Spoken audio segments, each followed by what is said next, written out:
Tes tes 1 2 3.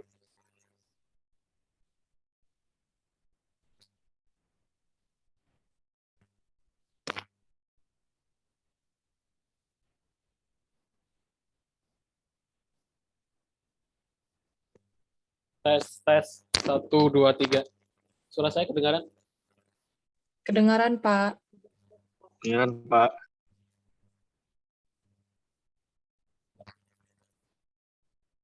Oke, saya mulai saja ya. Kalau kita hari Bismillahirrahmanirrahim. Assalamualaikum warahmatullahi wabarakatuh. Waalaikumsalam warahmatullahi wabarakatuh. Oke, alhamdulillah di siang hari ini pertemuan ke-7 ya. Artinya pertemuan terakhir, bukan terakhir. Maksud saya pertemuan sebelum UTS gitu. Kemarin saya belum sempat buat video untuk pertemuan ke-6. Jadi ini saya gabungkan pertemuan ke-6 dan pertemuan ke-7. Nah, di pertemuan ke-6 ke-7 ini kita ganti topik, ganti bahasa pemrograman yang digunakan. Di pertemuan ini saya akan menggunakan bahasa pemrograman Python. Nah, karena ini pertemuan terakhir, jadi semua tugas, jadi yang belum mengumpulkan tugas 1, 2, 3, ada 4 tugas kan? Ada 4 tugas, itu terakhir sebelum UTS. Jadi kalau UTS minggu depan, hari Sabtu, berarti Jumat terakhir ya, Jumat pengumpulan terakhir UTS. Setelah itu nggak ada pengumpulan lagi. Nanti setelah UTS ada tugas lagi pengumpulan terakhirnya sebelum UAS. Oke. Di hari ini juga akan saya tunjukkan soal UTS-nya. Jadi saya kasih soal UTS-nya di pertemuan ini. Kalian bisa mengerjakan dulu nyicil gitu ya. Tapi untuk pengerjaan UTS dan pengumpulannya itu download soal, kehadiran dan lain sebagainya tetap di e-kampus gitu ya. Tetap di e-kampus. Oke, seperti itu. Ini untuk informasi mengenai UTS ya. Oke, cukup jelas? Ada yang mau ditanyakan?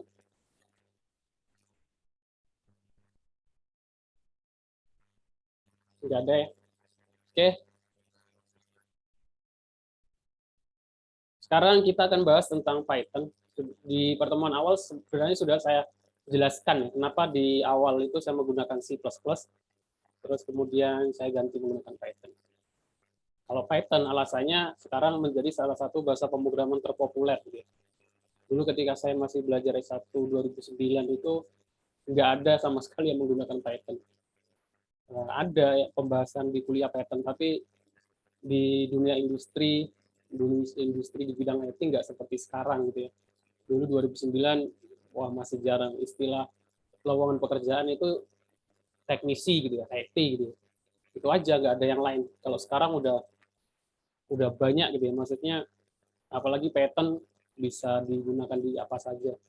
Perkembangannya tentang cloud computing, IoT, pemrograman mobil apalagi berkembang cepat. Dan Python menjadi bahasa pemrograman terpopuler nomor 1. Kalau dulu di 2009 itu Java. Java yang paling populer. Nah, C++ kenapa? C++ ini dijadikan bahasa pemrograman untuk pemula, untuk basic, karena apa? Karena dia termasuk mendekati bahasa mesin gitu. Mendekati bahasa mesin itu lebih cepat karena dia nggak perlu compiler. Dia menggunakan interpreter gitu.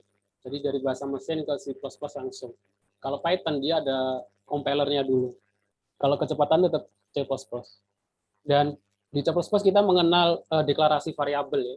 Dan itu kita nggak kenal di Python. Itu yang kalau kita langsung belajar di Python nanti akan kesusahan kalau belajar di C++. Oke, selanjutnya ini kalau kalian bisa lihat ini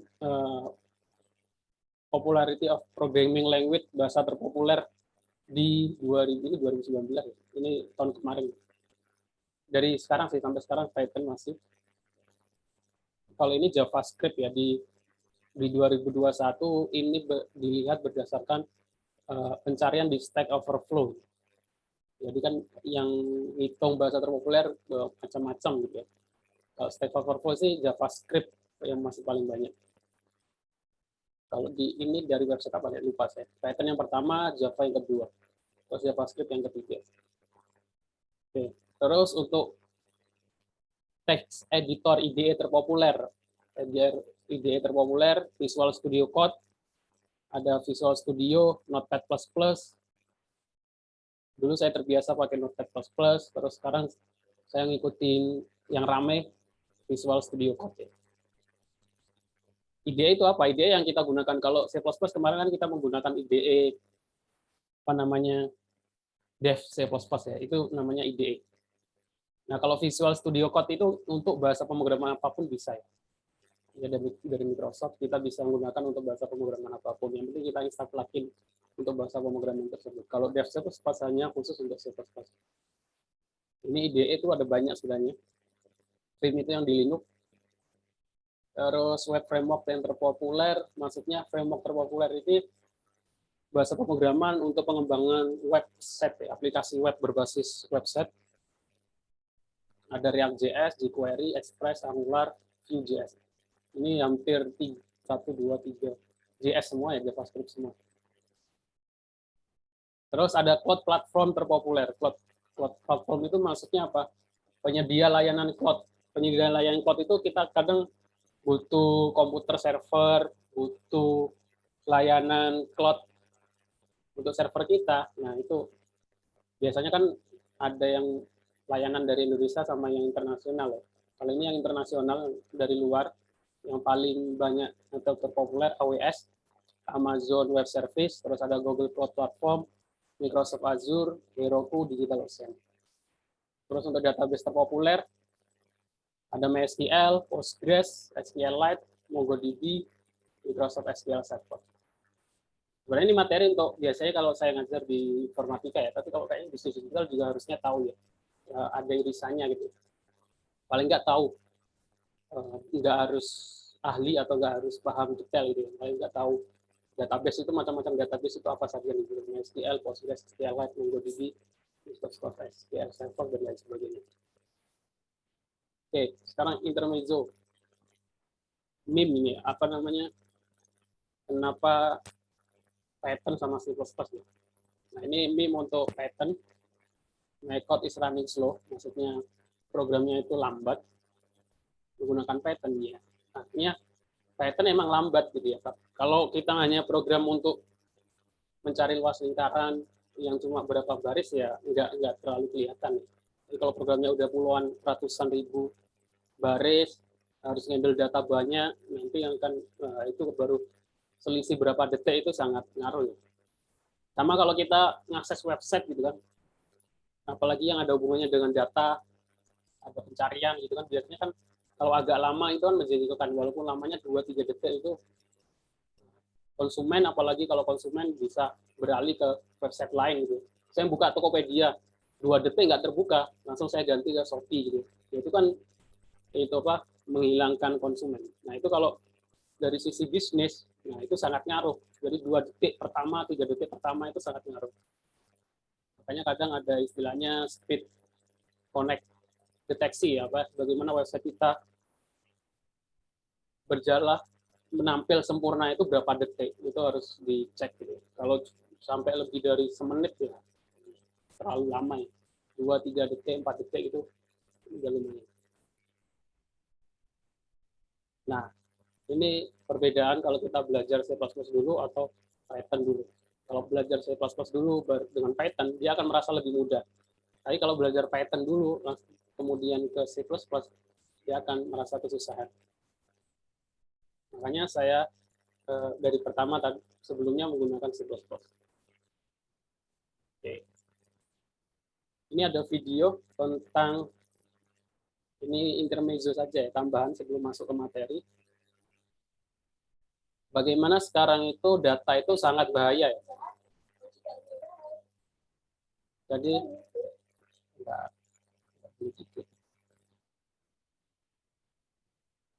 Jadi jangan gampang untuk sharing data, ngupload data di publik ya.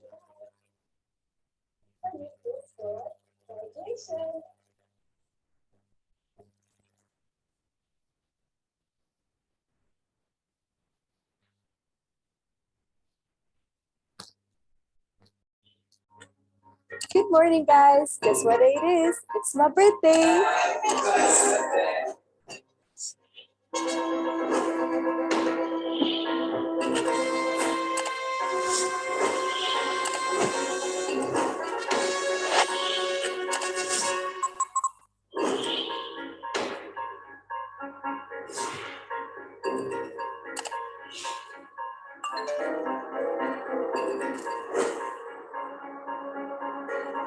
Hey, where are these treasures coming from?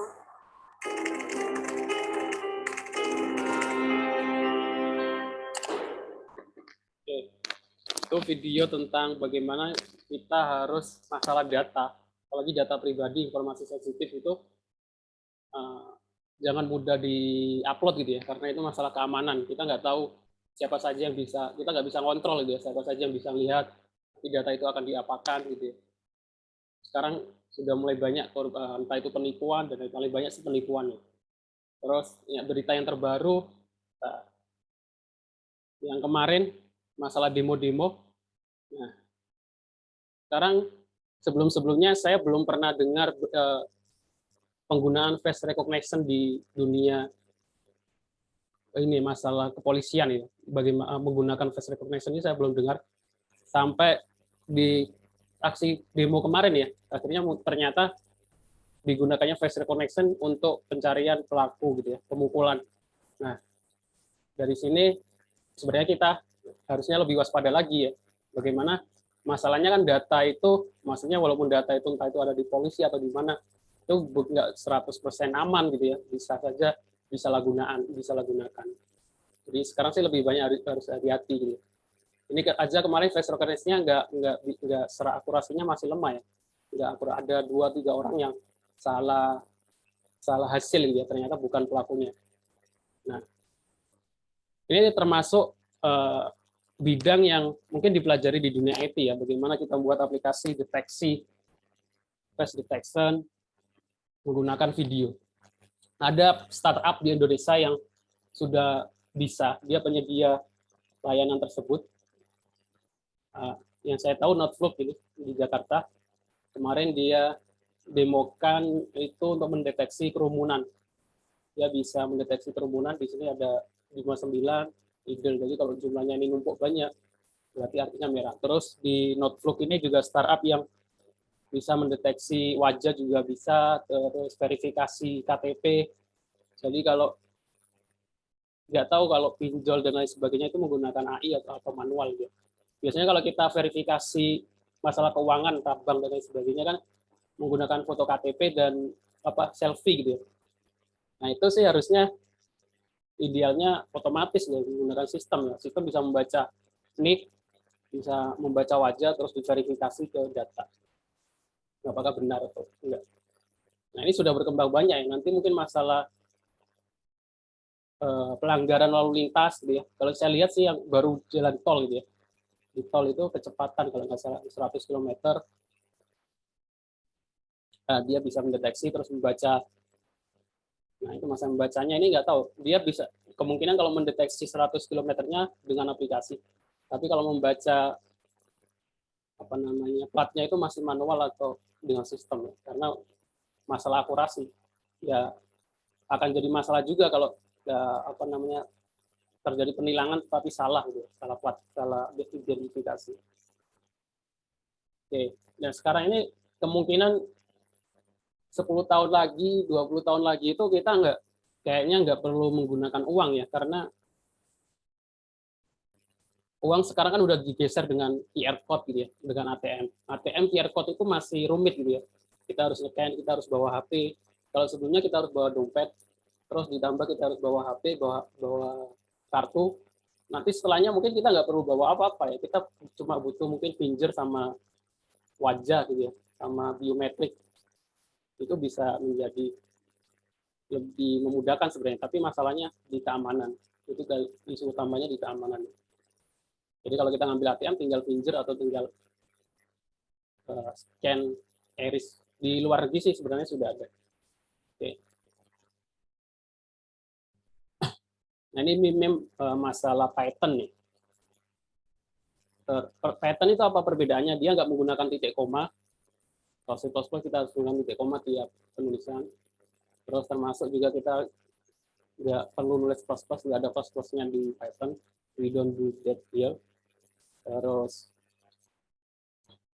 ya ini masalah semikolon. Jadi ya ini masalahnya perbedaan Python sama C++. Ini juga Python is the easier language to learn. Python sangat mudah, bahasa pemrograman paling mudah. Tetapi ada tetapinya ya. You get error for writing an extra space. Kita bisa error karena kita nambah spasi. Karena ada spasinya malah error. Nah, itu ada di Python ada istilah identasi ya, identasi. Jadi setelah enter itu ada step gitu. Setelah if for itu step. Kalau kita pakai spasi error. Oke. Nah, tadi saya singgung sebentar masalah compiler dan interpreter. Nah, kalau C++ ini lebih ke interpreter ya. Kalau Python compiler. Jadi ada bahasa mesin, assembler, bahasa interpreter yang lebih mendekati mesin, ada compiler, bahasa pemrograman lain seperti Python. Ini perbedaannya sebenarnya. Oke, saya masuk langsung saja. Nah, sejarahnya Python pertama kali dikembangkan tahun 1990, sudah lama, di Belanda oleh Guido van Rossum. Ya tahu bacanya. Tapi orangnya masih hidup ya. Twitternya kalian bisa follow. Saran saya sih kalau ingin melihat perkembangan IT, ikuti ya founder-founder atau pengembang perangkat lunak yang buat C++, yang buat C, yang buat Linux, yang buat Python, yang buat Google Chrome gitu. Nah, itu kadang ya kita jadi tahu perkembangan teknologi yang terbaru ya, dari orangnya langsung gitu ya. Jadi isunya apa saja. Nah, Python ada dua versi sebetulnya. Versi Python versi 2 sama versi 3. Kalau kita download sebuah aplikasi Python 2 terus kita install di program kita menggunakan Python 3 akan terjadi error. Karena ada beberapa perbedaan. Sama juga kalau kita ngoding dengan Python 3 tapi kita run di komputer yang instalasinya adalah Python 2 juga akan error. Kalau kita sekarang kayaknya menggunakan Python 3. Oke. Ada istilah Python Software Foundation, PSF, komunitas yang bertujuan untuk mengembangkan, meningkatkan, memperluas, dan mempopulerkan Python. Nah, sekarang kita masuk ke instalasi. Bagaimana instalasi Python di komputer? Kalau Linux sih udah bawaan. Kalau sistem operasinya menggunakan Linux, Python sih sudah terinstall. Kayaknya bawaan tapi Python 2 kalau nggak salah. Untuk menggunakan Python di Linux, kalian tinggal buka terminal dan ketikkan Python 3. Kalau nanti ada informasi berarti udah terinstall. Kalau belum ya kalian bisa install. Kalau di Linux tinggal gunakan terminal sih. Kalau sudah terbiasa menggunakan Linux harusnya tahu ya, lebih mudah. Kita tinggal ketik. Nah, kalau muncul seperti ini Python 3, terus ada informasi Python 3.4 Januari 2017 tanggal, copyright dan lain sebagainya, artinya sudah terinstall. Kalau belum, tinggal install. apt min-i, install Python. Terus, nah kalau di Windows ya Python defaultnya nggak terinstall ya di Windows. Beda dengan di Linux. Kalau di Windows kita harus install dulu, kita harus download di website resminya Python, python.org. Kalian download, di sana nanti ada pilihan sistem operasinya, pilih yang Windows. Terus ketika install pertama kali, kalian cek box dengan nama @python 3 to path dan terus next gitu ya. Harusnya sih mudah. Kalau macOS, nah ini, kalau macOS karena saya juga nggak pernah pakai. Sama sebenarnya Linux sih, kalau macOS itu Python itu sudah terinstall bawaan. Jadi setelah ini sih kalian masing-masing harus install Linux karena setelah ini kan yang kita bahas adalah bahasa pemrograman Python, kalau install Linux, install Python sampai di project UAS. UTS-nya juga menggunakan Python. Jadi di C++ kita gunakan untuk tugas 1, 2, 3, 4. Nah, saya menggunakan VS Code ya untuk Python, IDE-nya. IDE-nya itu yang kita buat coding, kita tulis kodenya itu, saya menggunakan VS Code untuk Python-nya. Kalau belum, silakan install Visual Studio Code.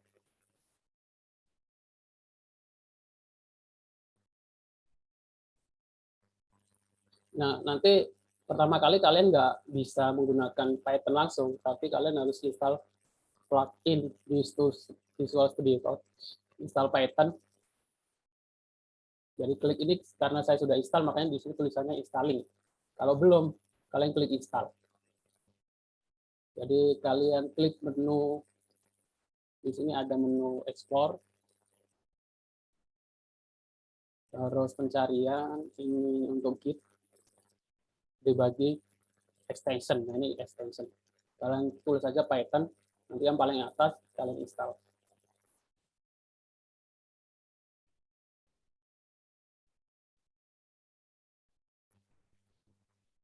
Kalau belum punya Visual Studio Code, tulis saja Visual Studio Code di browser ya. Nanti akan muncul halaman pertama, download for Windows. Visual Studio Code ada di Inggris ya. Terus yang selanjutnya adalah install Python.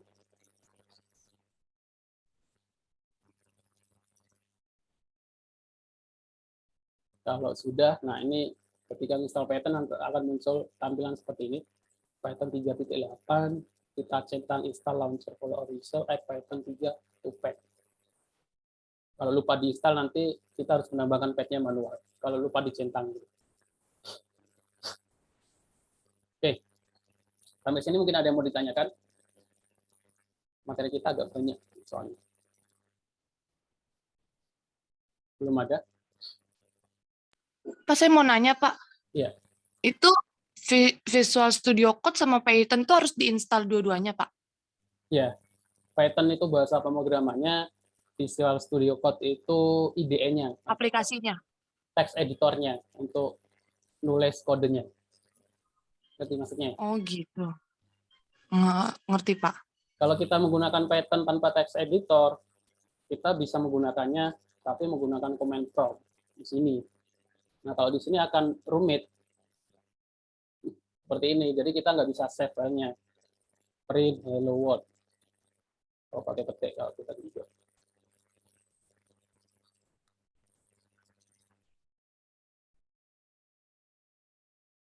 Seperti ini. Kelihatan nggak? Harus di, nah kalau di Visual Studio Code, ya biasanya orang-orang seperti ini. Kita buat file dulu. Ngikutin best practice. Folder, mata kuliah, pemrograman komputer. Lupa saya taruhnya CWP. Kita buat file, new file. Kita buat coba.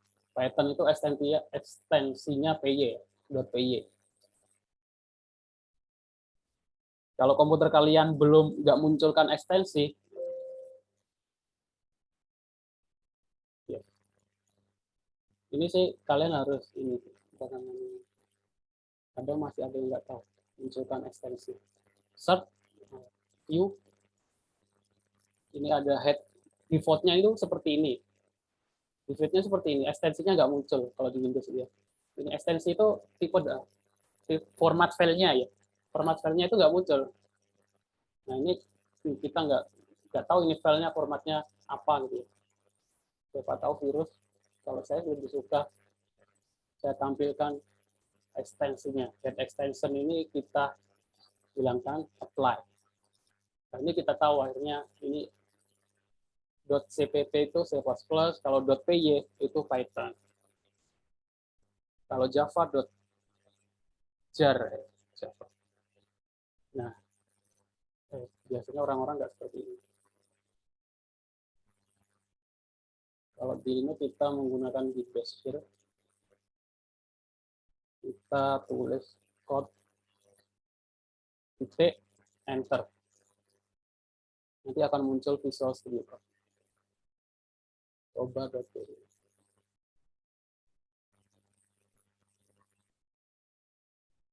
Nah, baru kita bisa nulis kodenya di sini. Print Nah, kalau kita menggunakan IDE, ada alat bantu, maksudnya saran gitu ya. Kayak di Google kalau kita nulis apa, dikasih saran, jadi lebih mudah. Kalau error juga dikasih tahu. Itu kegunaannya. Kita save. Jadi seperti ini saja. Nah, ini di kitab bisa diperbesar kebesaran.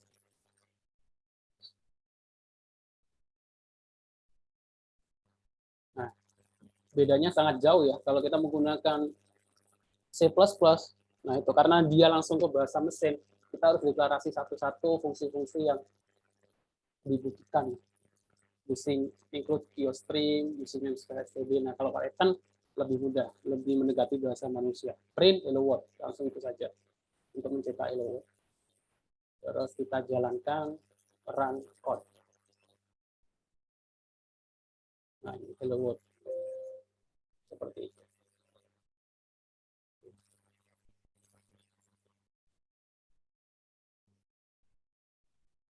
Jadi kalian install, ya, kalau saya nggak mengharuskan VS Code ya, kalau kalian sudah menggunakan IDE lain juga terserah. Ini contoh saja. Nah, untuk mengecek apakah Python kita sudah terinstall atau belum, kalian buka command prompt, terus ketik Python min version.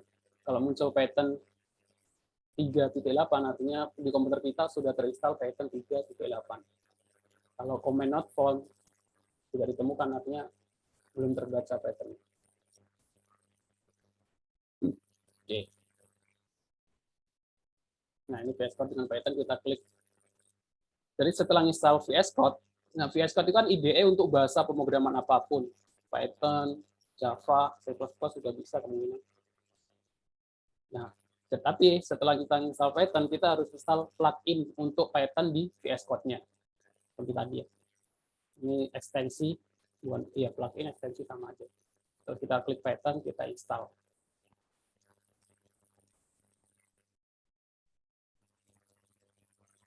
Nanti biasanya akan ada pertama sih ada error masalah pip version. Kalau ada error muncul pip version seperti itu, tinggal kalian tulis aja di Python min p min mpip install min upgrade pip. Sebenarnya di sini sudah ada sarannya untuk nulis. Kalian tulis saja, nanti dia akan upgrade versi pipnya, paket installer Python.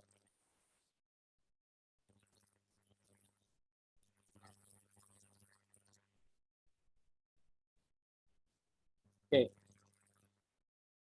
Nah, kalau kalian sudah belajar tentang C++, jadi belajar Python-nya ini akan lebih mudah. Sebelumnya kan kita di C++ kan pertama tentang variabel, tipe data, percabangan, perulangan. Ini juga sama, tapi karena lebih mudah, jadi lebih cepat gitu, belajar Python. Jadi sintak Python itu bagaimana? Sintak Python ya tadi sangat mudah dalam bahasa pemrograman lain. Nah, ini yang perlu diperhatikan, ada Python identasi. Dalam bahasa pemrograman lain, identasi pada shortcut hanya untuk kemudahan dalam membaca.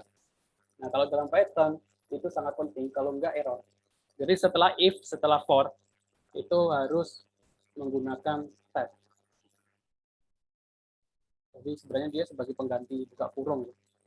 Untuk menunjukkan bahwa if ini teks di bawahnya ini masuk ke dalam if dan for. Itu saja sih. Kalau kita setelah if itu langsung lurus seperti ini, dia akan muncul menghasilkan error. Terus sintak Python untuk komen menggunakan pagar. Kalau C++ kemarin kita menggunakan garis miring 2 kali ya.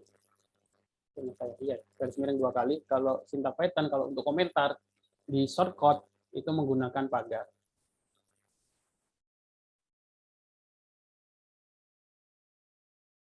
Ini maksudnya sama seperti komentar, tapi lebih dari 1 baris. Nah, sama di C++ ya, Python itu case sensitif. Case sensitif itu maksudnya apa? Maksudnya itu huruf besar sama huruf kecil itu beda ya. Kalau kita buat variabel siswa S besar, terus kemudian kita di bawahnya kita panggil dengan siswa S kecil, ya nanti variabel siswa S kecilnya nggak kebaca, karena kita deklarasikan siswanya S besar. Itu artinya case sensitive seperti itu. Nah, perbedaannya itu di Windows. Windows itu nggak case sensitive. Makanya kebanyakan pemrograman web developer itu dia kalau nggak menggunakan macOS, menggunakan Linux, karena macOS sama Linux itu case sensitive. Nah, Windows itu nggak case sensitive. Windows itu kalau kita buat variabel tadi siswa S-nya besar, terus kita gunakan siswa S-nya kecil, dianggap sama. Windows nggak case sensitive. Nggak tahu kenapa dibuat seperti itu. Nah, kalau Python ini case sensitive. Fungsi print dengan huruf kecil akan berhasil sebaliknya print dengan P besar maupun print besar semua akan menghasilkan pesan error. Selanjutnya tipe data dalam Python. Kadang kalau kalian mencari ini ya, maksudnya ada orang kadang di grup-grup Python itu ada yang salah gitu, ada yang upload masalah jual beli ular Python gitu. Jadi diperhatikan Python itu .py, kalau Python ular Python itu nggak salah PHY. Bedanya di sana. Kalau PHY, THON ini baru ular Python. Iya, PHY, THON. Kalau bahasa pemrograman PYTHON. Jadi jangan salah search. Kalau salah search nanti munculnya ular Python. Walaupun emang maksudnya juga itu, kalau dilihat di logo bahasa pemrograman Python itu ular. Nah, sama sih tipe data di C++ sama di Python. Perbedaannya kalau di Python kita nggak perlu deklarasi kayak tadi ya, deklarasi siswa, integer siswa, nama, string siswa itu enggak. Kita langsung gunakan variabelnya tersebut. Python akan membaca. Kalau dia diisi dengan angka, berarti dia integer. Kalau dia diisi langsung dengan huruf, berarti dia string gitu. Nah, itu kadang kita bingung, tiba-tiba kadang kalau nggak terbiasa, di awal dia integer, terus kita rubah menjadi, kita cetak seperti string, nanti akan error. Jadi harus ini variabel ini integer, tipe datanya apa itu kita harus tahu. Tipe data ada boolean itu true or false, nilai 0 atau 1, ada string, ada integer, ada float, sama ya. List, simple, dictionary mungkin kita akan pelajari di Cloud UTS. Ini masalah struktur data. Terus number adalah tipe Python yang menyimpan nilai numerik. Nah, Python seperti ini ya. Kalau X sama dengan 1 di C++ kan akan error. Kita X nggak undefined ya, nggak dideklarasikan. Kita harus deklarasikan integer X, baru X sama dengan 1. Kalau di Python, langsung saja kita bisa. X sama dengan 1 bisa. Dia langsung baca. Nah, ini kenapa dia lebih lambat? Karena dia ada pihak ketiga yang menerjemahkan ke bahasa mesin. Jadi ada pihak ketiga compiler. Kalau X ini kita kasih 1, sistem akan ngasih tahu X-nya itu integer. Jadi kalau kita kasih float, dia akan membacanya dirubah menjadi integer. Nah, kalau Y sama dengan 2.8, Y ini menjadi float. Seperti itu.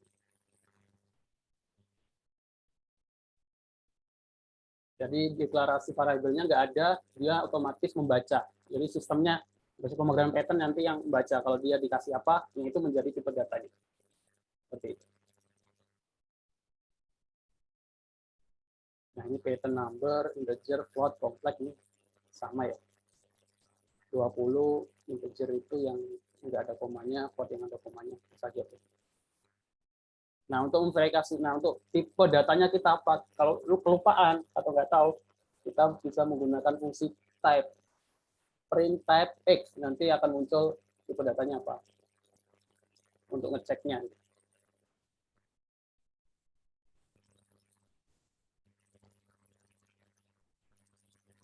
Python number, integer, atau integer ini sih number sama seperti yang float. Ini kan penjelasannya sama seperti C++ ya. Kalau float itu desimal.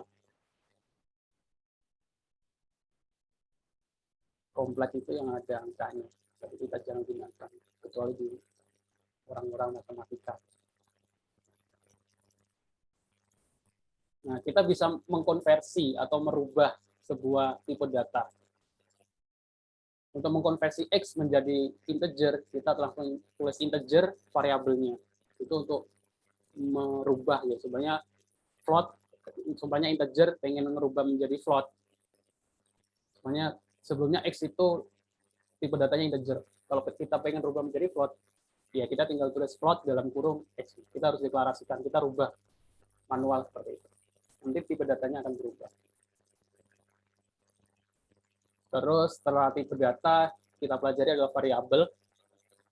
Karena ya, variabel itu tempat kita ngasih wadah, variabel itu wadah tempat kita ngasih data. Sama seperti X sama dengan 5, Y sama dengan John. Nah, kalau string itu kita pakai petik 2. Ya. Kalau sebuah string atau sebuah karakter huruf, kita pakai petik 2.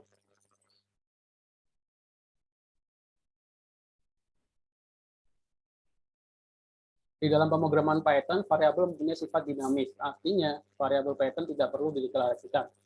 Tipe data tertentu dan variabel data itu dapat diubah saat program dijalankan. Jadi tipe datanya dapat dirubah saat programnya dijalankan. Ini aturan penulisan variabel, saya kira sama seperti aturan penulisan variabel di C++. Karakter pertama harus berubah huruf, atau garis bawah underscore. Karakter selanjutnya berubah huruf, garis bawah underscore atau angka. Karakter pada nomor bersifat case sensitif, selanjutnya huruf besar dan huruf kecil dibedakan, terus nggak boleh ada spasi, gitu, sama seperti pembuatan variabel di C++. Selanjutnya, sintak print sering digunakan sebagai output variabel. Untuk menghubungkan teks dan variabel, Python menggunakan karakter plus. Jadi sama sih. Kalau C++ menggunakan ini ya, cout lebih besar untuk menghubungkan variabel dan tampilan layar.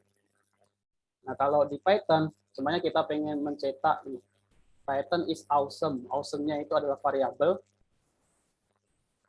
X gitu ya. Kita print Python is, kita gunakan plus saja. Jadi lebih mudah ya. Kalau daripada C++ kan kita harus deklarasi di awal. Kalau itu ya tinggal X sama dengan awesome, variabel print cetak Python is tambah X. X-nya itu variabel awesome. Jadi munculnya nanti Python is awesome. Nah, variabel string ini juga kita bisa gabungkan menggunakan tambah, menggunakan ini simbol plus, bisa dipakai untuk menambahkan variabel. Jadi X itu Python is, Y itu awesome, Z sama dengan X tambah Y, artinya Python is awesome. Itu juga bisa, print Z.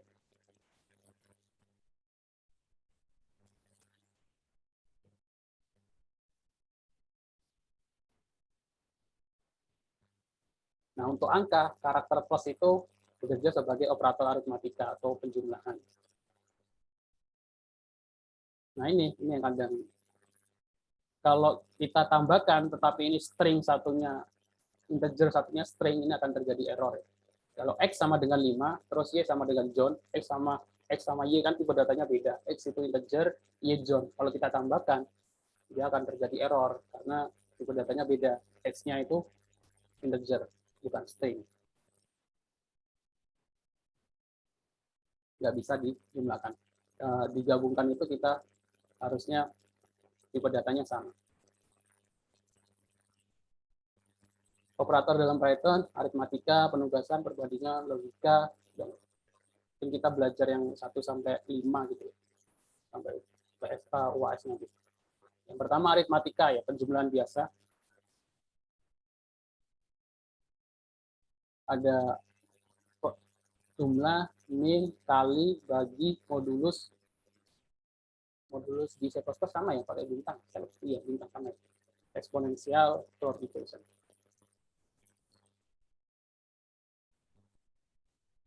Saya kira sama, operator aritmatika. Operator achievement itu pemberian nilai ya. Digunakan untuk menugaskan nilai pada variabel. Ada sama dengan, plus sama dengan, ya, biasanya orang sering pakai plus sama dengan ini. Walaupun kadang lebih suka, kalau saya sih lebih suka nulis seperti ini. X sama dengan X tambah 3. Tapi ada juga program lain yang mungkin lebih ringkas. X plus tambah X tambah plus 3. Itu sama dengan X sama dengan X tambah 3. Dan seterusnya. Saya kira sih saya terbiasa menggunakan seperti ini.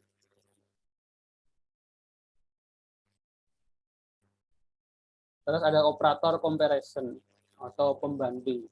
Operator pembanding. Lebih besar, lebih kecil, sama dengan, kalau sama dengan 2 kali. Kenapa sama dengan 2 kali? Karena kalau sama dengannya sekali, itu adalah operator tadi, segmen pemberian nilai. Kalau 2 kali itu untuk membandingkan. Apakah nilai X sama dengan nilai Y. Gitu. Saya pakai mouse. Lupa. Nah, ini kadang sering kalau belajar pertama sih kemungkinan agak lupa ya. Perbedaannya gini, kalau X sama dengan Y sama X sama dengan 2 kali Y, bedanya apa? Kalau X sama dengan Y, nilai X itu dimasukin nilai Y. Jadi nilai Y ini masuk ke dalam nilai X. Kalau nilainya Y-nya 1, berarti nilai X-nya berubah menjadi 1. Kalau sama dengannya sekali. Kalau 2 kali, ini pengecekan, bandingan. Apakah nilai X sama dengan nilai Y? Biasanya untuk pembandingnya, if gitu ya. Benar atau salah jawaban. Nah, kalau tidak sama dengan, pakai pagar sama dengan. Lebih besar, lebih kecil, saya kira mudah ya. Lebih besar, lebih kecil, bandingannya tulisannya seperti itu. A sama B. Lebih dekat sama dengan, lebih dekat sama dengan. Terus ada operator logikal, and, or, sama not. Nanti di materi selanjutnya mungkin akan kita pelajari, and, or, sama not. Bedanya apa? Ini adalah logika. A and B sebenarnya sama seperti bahasa Indonesia. A dan B, jadi dua-duanya harus benar. A harus terpenuhi, B harus terpenuhi. Kalau A atau B, artinya apa? Salah satunya boleh salah. A or B, salah satunya boleh salah. Terus identity is not, operator identitas untuk membandingkan 2 objek. Ada membership in sama not in. Kita langsung ke contoh biar lebih mudah. Oke, sekarang ke contoh penulisan bahasa pemrograman Python. Di akhir perkuliahan nanti saya tunjukkan soal UTS-nya. Tapi di PPT yang saya share nggak ada ya. Jadi hanya muncul di materi ini saja, di rekaman video. Nah, ini perbedaannya sangat mendasar. Kalau C++ panjang ya. C++ itu ada 5 baris lebih. Hanya untuk nyetak hello world. Apalagi Java. Java lebih panjang lagi. Kalau Python cukup print, buka kurung, pakai kutip, hello world. Kalau nggak salah kalau Python 2 itu nggak pakai kutip. Ini saja. Jadi contohnya ya tadi nih. Saya buat print, hello world, langsung muncul hello world. Terus untuk operator input, memasukkan, menerima inputan dari keyboard, kita tinggal menggunakan fungsi input. Nah, berbedanya kalau C++ kita pengen cout, in, kita kan harus panggil fungsinya. Fungsinya itu iostream itu yang untuk manggil cout, in. Nah, kalau di Python nggak perlu input ini, dia Python sudah tahu input itu gunanya untuk menerima inputan. Jadi kalau kita pengen buat program yang ada inputannya, tinggal seperti ini saja, sangat mudah. Variabelnya apa? Sama dengan input, buka kurung, yang muncul di layar apa? Masukkan nama Anda. Jadi nanti masuk ke dalam variabel nama. Cetak halo, nama sama data. Untuk outputnya yang di bawah. Jadi masukkan nama Anda, Budi, halo Budi sama data. Oke. Sampai sini ada yang mau ditanyakan?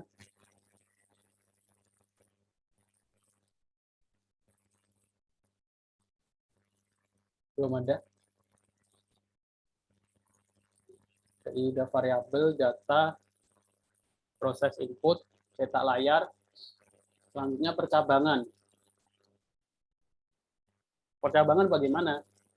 Ini percabangan if else sama if else. Kalau if-nya lebih dari 1. Untuk pengecekan, contohnya kita buat program lulus tidak lulus ya. Ya, seperti ini. Nilai sama dengan 50. Artinya apa? 50 ini kita masukkan ke variabel nilai. Print nilai Anda adalah 50. Nanti ini muncul di layar, cetak di layar. Nah, slash N ini artinya ganti baris ya, enter ke bawah, turun ke bawah. Kalau nggak ada nanti dia nggak print selanjutnya berada di sampingnya, hingga turun di layar. Terus kita cek kalau nilainya di atas 70, outputnya selamat Anda lulus, else kalau tidak, maaf Anda tidak lulus. Tinggal if, sangat mudah. If nilai lebih besar sama dengan 70, jika nilai lebih besar sama dengan 10, nah setelah if ini kita harus tab, mengidentifikasi. Kalau enggak, akan error. Print, selamat Anda lulus. Else, titik 2, selamat Anda tidak lulus. Nah, kalau percabangannya lebih dari sekali, seperti ini. Masukkan nilai, sama. Ini pakai inputan ya, masukkan nilai. Nah, kadang kita juga, nah ini kenapa kita tambahkan integer? Nah, biar yang diinputkan itu, yang bisa diterima itu hanya nilai integer, gitu, hanya angka. Ketika yang diinputkan itu huruf, nanti nggak diproses, artinya salah. Gitu. Nanti ada hubungannya dengan error handler. Nanti kita bahas di materi selanjutnya. Jika semuanya kita masukkan nilai, terus ada orang yang memasukkannya A gitu ya. Nanti kita bisa cek kalau masukannya adalah selain nilai, tampilkan info apa nilai yang Anda masukkan salah gitu. Jadi kalau seperti ini kan nggak ada pengecekannya. Jadi masih ada bug, masih ada kekurangan di program ini. Jadi asumsinya yang masukkan nilai harus nilai, ya. Otomatis nilai. Nah, kalau kita buat program itu kita harus berpikir segala kemungkinan. Makanya orang teknik atau orang IT itu berpikirnya runut, karena kalau buat program atau buat sesuatu itu kita berpikir detail ya, kemungkinan apa saja yang akan muncul itu kita siapkan. Kalau nggak disiapkan ya nanti akan error. Tentunya ini jadi kita masukkan nilai, kita tulis di sini integer, artinya apa? Yang dimasukkan itu menjadi integer, gitu. Harus integer. Variabel nilai. Nah, kalau if-nya lebih dari sekali, perintahnya seperti if, jika nilai lebih besar sama dengan 90, predikatnya A. Nah, ini bukan else if, elif sama saja dengan else if.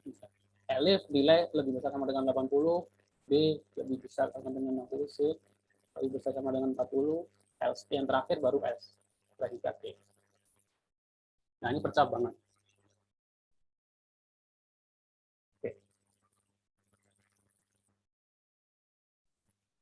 Nah, di Python juga ada percabangan satu baris. Biasanya kalau sudah terbiasa suka percabangan satu baris, lebih suka seperti ini orang-orang. Tapi kalau yang nggak terbiasa nanti akan pusing. Jadi kita nulis percabangan hanya satu baris. Nilai integer masukkan nilai, status lulus, if nilai lebih besar sama dengan 70. Else tidak lulus. Cara bacanya adalah lulus variabel status ini akan menjadi lulus jika nilai lebih besar 70. Else tidak lulus. Cetak status. Jadi ini cara penulisan if, else dalam satu baris.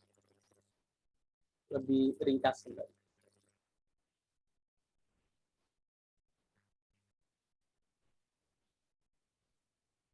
Ini ada percabangan bertingkat. Maksudnya ada pengecekannya 2 kali. Ini ada, maksudnya seperti ini. Ada if, ke bawah ini ada if lagi, di sini ada else. Bentuknya seperti ini. Jadi ada 2 variabel yang dinilai. Nilai sama usia. Jadi if nilai lebih besar sama dengan 75, masuk ke sini. Kalau lebih kecil 75, masuk yang bawah. Terus dicek lagi sama usianya. Kalau usianya lebih besar 15, selamat adik kamu lulus, selamat kakak kamu lulus. Sama seperti ini. Mohon maaf dek, coba lagi ya. Mohon maaf kak, coba lagi ya. Ini contoh pengecekan bertingkat. Kadang hal-hal seperti ini yang kalau kita temukan di bahasa pemrograman atau di studi kasus akan memusingkan ini, apalagi sampai ada bertingkat-tingkat. Sebenarnya solusinya nggak cuma ini saja, ada solusi lain. Ini contoh saja. Ada bentuk if yang seperti ini. Jadi dicek sekali, habis itu dibagi lagi, bawahnya baru else. Nah, setelah percabangan, otomatis perulangan. Jadi materi bahasa pemrograman apapun, kalau kalian pelajari, ikuti tutorial dimanapun, ini intinya emang tipe data, deklarasi variabel, cetak, input, percabangan perulangan, itu saja ya. Selanjutnya perulangan menggunakan for di dalam Python. Lebih mudah di Python. Saya pengen mencetak angka 1 sampai 5. Oh, ini angka 0 sampai 4 ya. Karena mulainya dari 0 for-nya. For i sama dengan for i in rank 5. So, misalnya seperti itu. Print perulangan ke variabel i. Jadi 0, 1, 2, 3, 4. Itu saja. Kalau 10 sampai 15, artinya kalau pengen mulainya dari 10, for i in rank 10, sampai 16. Dia akan mulai 10, 11, 12. Ini perulangan. Nah, makanya kalau sudah ngerjakan tugas yang C++, untuk memahami yang Python perulangan ini akan mudah. Kalau sebelumnya sudah mengerjakan tugas yang C++. Nah, di fungsi inRank ini, dalam Python for, kita juga bisa menggunakan kelipatan. Gitu. Kalau ingin kita menggunakan bilang genap kelipatan 2, kita nggak perlu ngecek atau plus 2 gitu. Jadi, langsung aja for i in rank 2, itu mulai dari 2 sampai 12, kelipatannya 2. Sekarang bacanya seperti 2, 4, 6, kan outputnya akan seperti itu.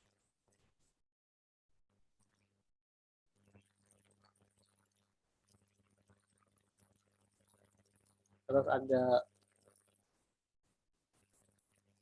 di dalam for in rank itu ada fungsi break dan continue. Artinya apa? Ini adalah contoh jika i sama dengan 15 itu break. Habis itu dia akan nyetak lagi selanjutnya. Kalau break itu berhenti. Tapi kalau continue, jika i sama dengan 15, continue, i-nya sama 15 ini dilewati. Nah, kita tulis saja kita buktikan. For biar lebih jelas in rank 2 sampai tadi. For in rank 10, 20. 10, 20. Nah, setelah for itu kita tab. If i sama dengan 15. Klik cetak.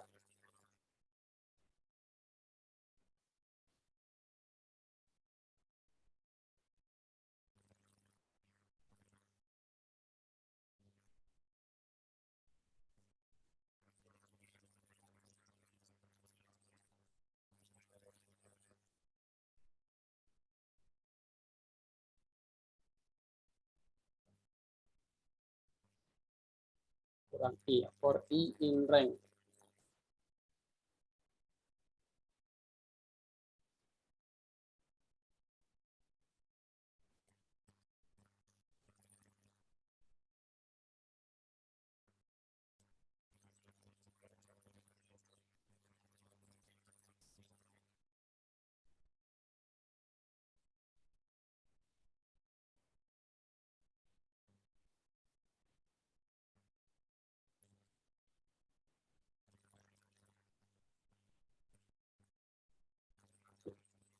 Setelah for titik 2,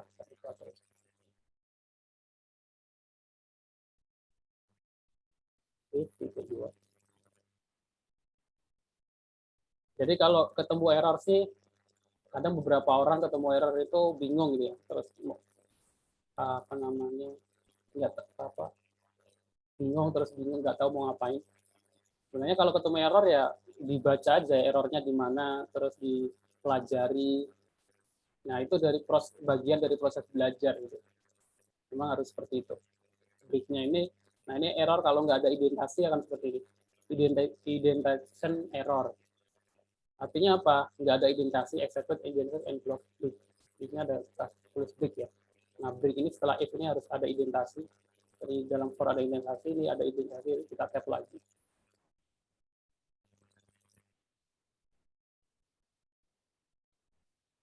For I in range 10,20 if I sama dengan 15 break. Jadi dia akan outputnya 15 saja. Jadi yang dicetak adalah if I sama dengan 15, yang dicetak adalah I yang sama dengan 15. Hanya I saja yang nilainya 15. Nah, kalau continue bagaimana? If I sama dengan 15 continue, nanti outputnya akan if I sama dengan 15, kita ganti continue, dia akan mencetak selanjutnya.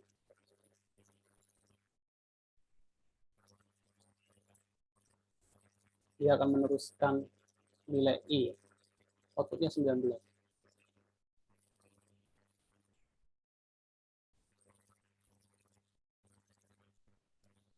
Seperti itu. Kalau dicetak ini yang terakhir. Oke.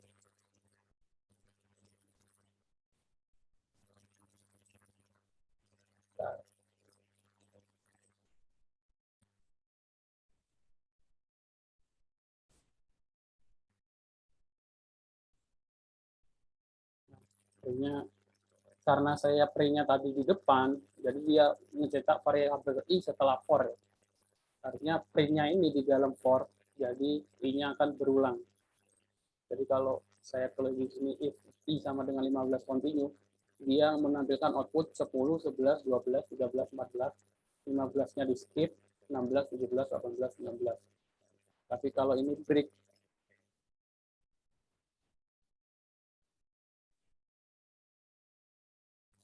10, 11, 12, 13, 14, 15 berhenti. Maksudnya seperti itu. Ini untuk penjelasan ada bahwa di dalam fungsi for itu ada fungsi break dan continue. Gunanya untuk apa? Untuk break itu ya untuk memberhentikan for, continue untuk melanjutkan for. Oke. Sudah selesai. Sampai sini ada yang mau ditanyakan?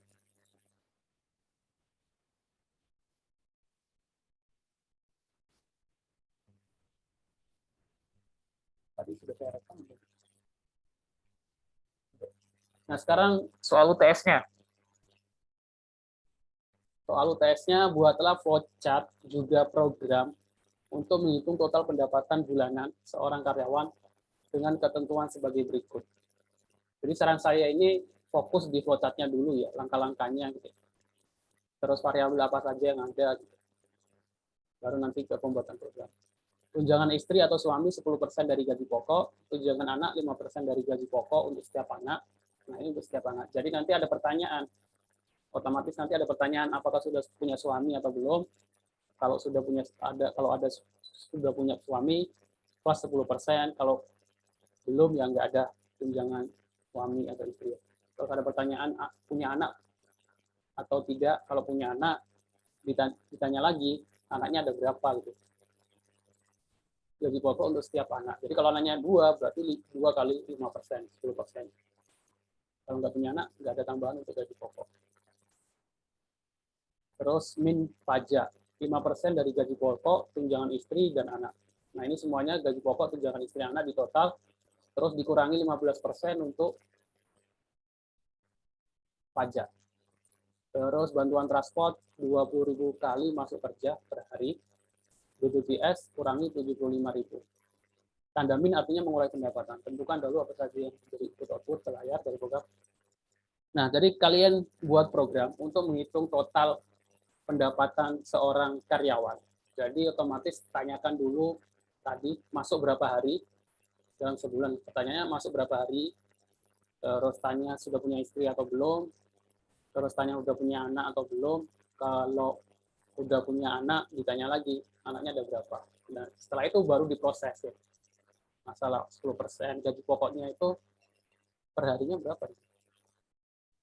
Tunjangan gaji pokok. Gaji pokoknya nggak ada.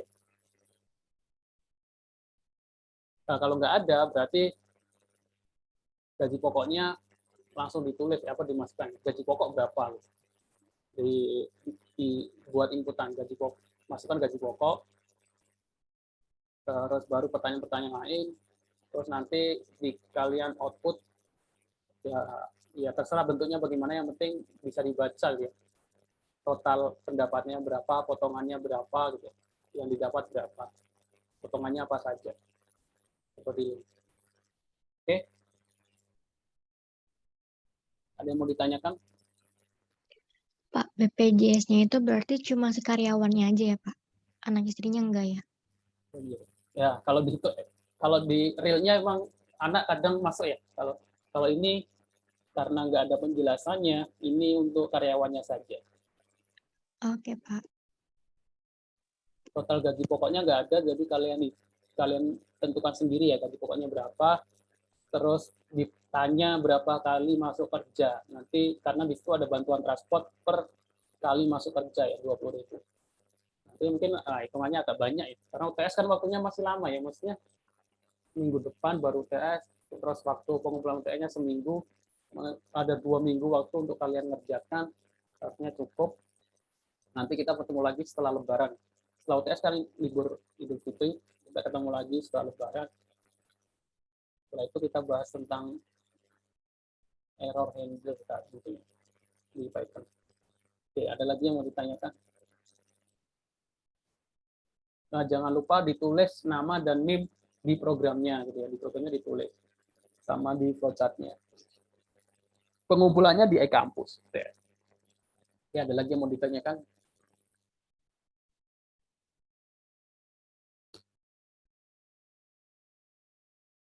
Tadi sudah saya detail sih, harusnya cukup jelas ya. Kalau di mahasiswa IT nggak saya jelaskan, saya kasih gini aja. Nanti implementasinya masing-masing.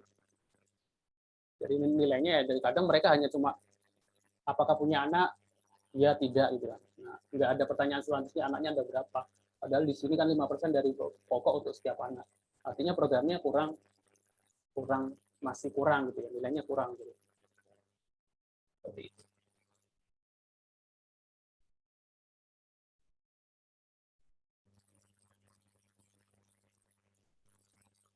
Nggak ada lagi mau ditanyakan? Cukup jelas ya. Kalau nggak ada yang ditanyakan, ini saya cukupkan perkuliahan kita hari ini sebelum tes. Kalau ada pertanyaan, silakan tanyakan di grup WhatsApp. Ya. Jangan tanya di pribadi. Maksudnya tanya grup WhatsApp supaya apa? Supaya yang lain juga tahu. Maksudnya siapa tahu yang lain juga punya pertanyaan yang sama. Jadi saya nggak perlu jawab 2 kali gitu. Kalau di grup kan langsung semuanya tahu. Oke. Seperti itu. Oke, kalau nggak ada pertanyaan lagi, mungkin saya akhiri pertemuan kita hari ini. Terima kasih untuk yang sudah datang. Assalamualaikum warahmatullahi wabarakatuh. Waalaikumsalam warahmatullahi wabarakatuh. Makasih, Pak.